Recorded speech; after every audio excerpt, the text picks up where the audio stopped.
Deer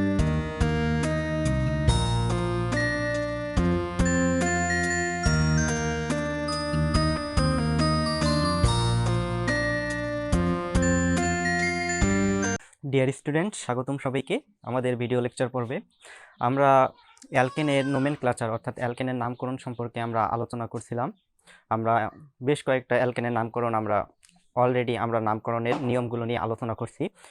আমাদের আরও বেশ কয়েক ধরনের আমাদের অ্যালকেনের নামকরণ রয়েছে, আমরা এগুলো সম্পর্কে আমরা ডিটেলস আলোচনা করব।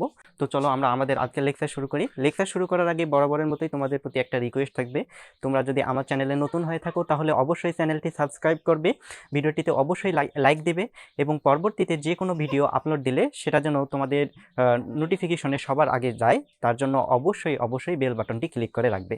এখন দেখো, এরপর আমরা যে রুলটা আমরা দেখব সেটি হচ্ছে এরকম যে যদি প্রধান শিকলে দুইটি প্রতিস্থাপক বা শাখা শিকল থাকে তবে যে দিক থেকে প্রতিস্থাপক আগে পাবো সেদিক থেকে আমরা কি করব, নাম্বারিং করব। এটি হচ্ছে আমাদের রুল। তো এই রিলেটেড একটা আমি তোমাদের এক্সাম্পল দিই, তাহলে তোমাদের বিষয়টা ক্লিয়ার হবে। সাপোজ আমাদের একটি মৌল হচ্ছে এরকম যে CH3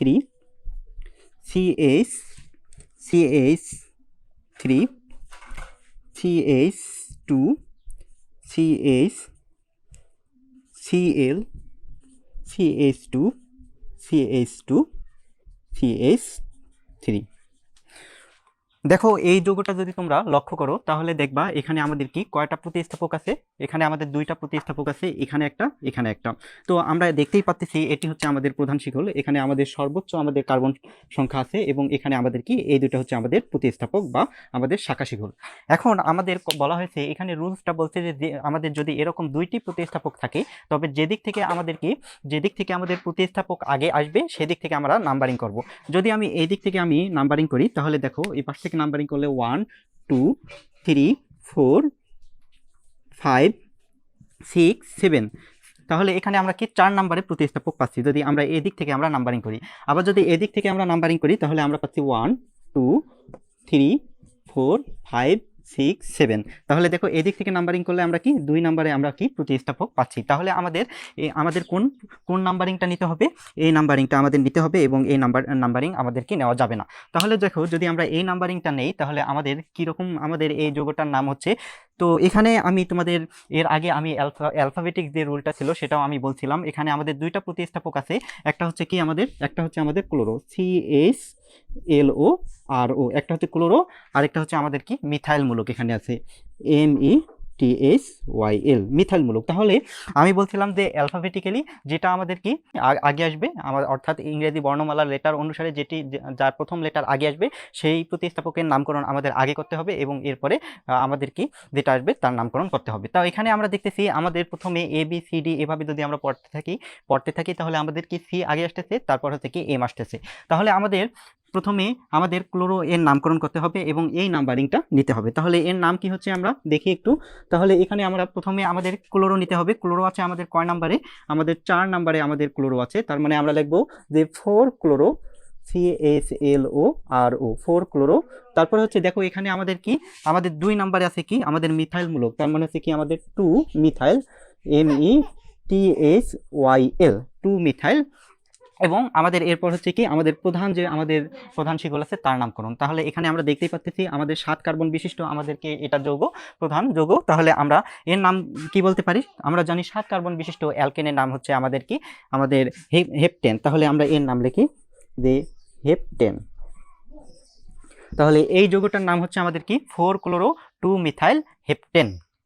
ডিয়ার স্টুডেন্টস, এখন আমরা এরপর যে রুলটি দেখব সেটি হচ্ছে এরকম যে যদি প্রধান শিকলে দুইটি প্রতিস্থাপক বা শাখা শিকল নাম্বারিং এর সময় উভয় দিক থেকে একই পজিশনে থাকে তবে অ্যালফাবেটিক নিয়ম অনুসারে যেটি আমাদের আগে আসবে সেদিক থেকে নাম্বারিং করব। এখানে আমাদের একটা মিস্টেক হয়েছে, যেটি আগে আসবে এখানে আগে হবে, অর্থাৎ অ্যালফাবেটিক নিয়ম অনুসারে যেটি আগে আসবে সেদিক থেকে আমরা নাম্বারিং করব। এটি হচ্ছে আমাদের রুলস। তো এই রিলেটেড আমি একটা এক্সাম্পল দিই তাহলে তোমাদের বিষয়টা ক্লিয়ার হবে। সাপোজ আমাদের একটি যৌগ আছে এরকম যে CH3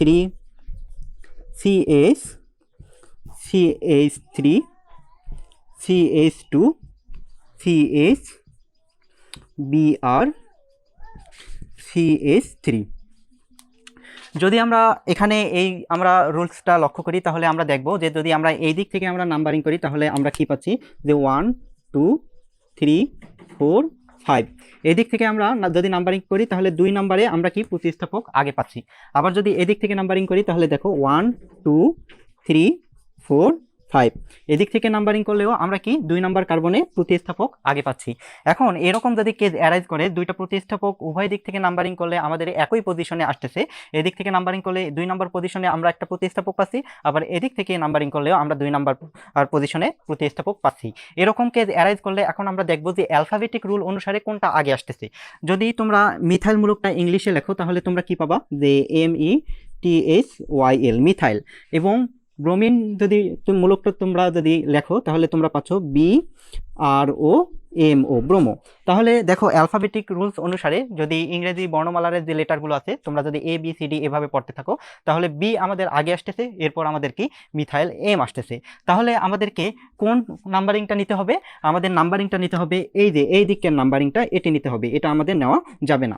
তো তাহলে দেখো এখানে এরকম কেস যদি অ্যারেঞ্জ করে যে উভয় দিক থেকে যদি আমাদের প্রতিস্থাপক উভয় একই পজিশনে আসে, তখন আমরা দেখব যে আমাদের অ্যালফাবেটিক রুল অনুসারে কোনটা আগে আসতেছে। যেহেতু আমাদের ব্রোমিন আগে আসতেছে তার মানে এই দ্বিতীয় আমরা কি যে নাম্বারিংটা আছে এটি আমরা নেব, প্রথমটা আমরা নেব না। তাহলে দ্বিতীয় নাম্বারিংটা যদি নেই তাহলে এই যৌগটার আমাদের কি নাম হচ্ছে? দেখো এই যৌগটার আমাদের নাম হচ্ছে, এখানে আমরা লিখতে পারতেছি 2 ব্রোমো, 2 BROMO 2 ব্রোমো। তারপর হচ্ছে আমাদের কি 4 মিথাইল, 4 হাইপেন মিথাইল। তারপর হচ্ছে আমাদের কি প্রধান যে আমাদের যৌগটা আছে, প্রধান যে শিকল আছে, এখানে আমরা দেখতেই পাচ্ছি এটি হচ্ছে আমাদের প্রধান শিকল, তার নাম। এখানে আমাদের কয় কার্বন বিশিষ্ট আমাদের এখানে একটা যৌগ, এটা আমাদের 5 কার্বন বিশিষ্ট যৌগ। আর 5 কার্বন বিশিষ্ট অ্যালকেনের নাম তোমরা জানো কি? পেন্টেন। তাহলে এর নাম হচ্ছে আমাদের PENTANE পেন্টেন। তাহলে এই যৌগটার নাম আমরা কি পাচ্ছি? যে 2 ব্রোমো 4 মিথাইল পেন্টেন।